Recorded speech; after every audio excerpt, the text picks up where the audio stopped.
Pada mulanya Allah menciptakan langit dan bumi. Bumi belum berbentuk dan kosong. Gelap gulita menutupi samudra raya, dan roh Allah melayang-layang di atas permukaan air.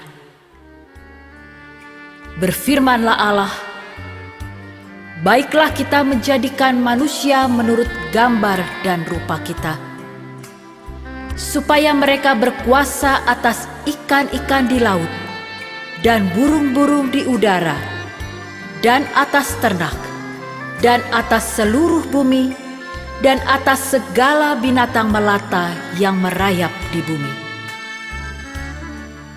Maka Allah menciptakan manusia itu menurut gambarnya. Menurut gambar Allah, diciptakannya dia, laki-laki dan perempuan, diciptakannya mereka. Lalu seluruh manusia yang diciptakan tersebar di segala daerah, termasuk di tanah Batak. Inilah manusia yang diciptakan Allah yang berada di huta Batak.